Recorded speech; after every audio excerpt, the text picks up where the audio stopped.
এই পাশটা এসে ভাঁজ হবে, ওই পাশটা এসেও ভাঁজ হবে, ঠিক আছে? ভাঁজ হয়ে আপনার ঢালাই হবে এবং উপরের ঢালাইয়ের অনুপাতটা আবার আরো এক ভাগ বেশি, 1:2:3। উপরে ঢালাইয়ের অনুপাতটা শোনেন, উপরের ঢালাইয়ের অনুপাতটা হচ্ছে 1:2:3, মানে 1 বস্তা সিমেন্ট, হ্যাঁ, আর হচ্ছে 2 বস্তা বালু, 3 বস্তা খোয়া, মানে 3 ভাগে কাজ হবে।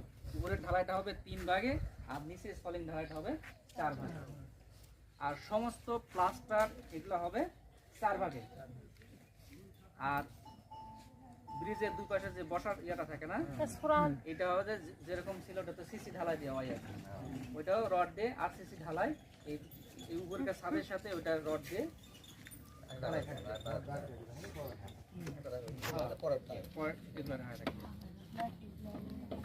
এই হচ্ছে মোটামুটি আপনারা যেটা বোঝেন, গ্রামের মানুষ যেটা বোঝেন, আমি কিন্তু সেটাই বোঝাই দিলাম। এখন এখানে সবারকে দায়িত্ব নিতে হবে, যে এখন যদি মনে করেন যে ওই 7 জন আছে ওরাই করুক, তাহলে এইভাবে কিন্তু আপনাদের সহযোগিতা করা লাগবে। যদি সহযোগিতার শর্তে রাজি থাকে তাহলে আমরা ওই প্রকল্পের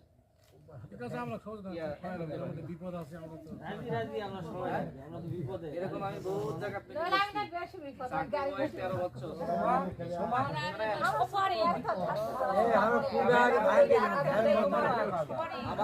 আমার চাকরি বয়স 13 বছর, 13 বছর ধরে কিন্তু আমি এই পর্যন্ত 9 উপজেলায় 13 বছরে 9 উপজেলায় কাজ করছি। 9 উপজেলায় কাজ করে আমার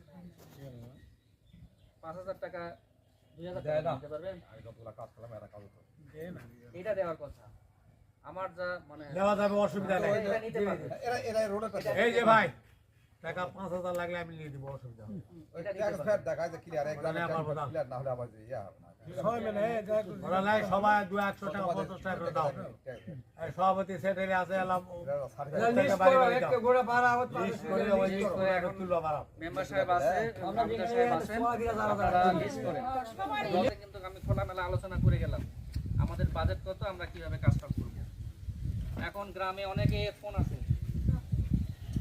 অনেক পোলাপান এখন ইউটিউব করে, ফেসবুকিং করে।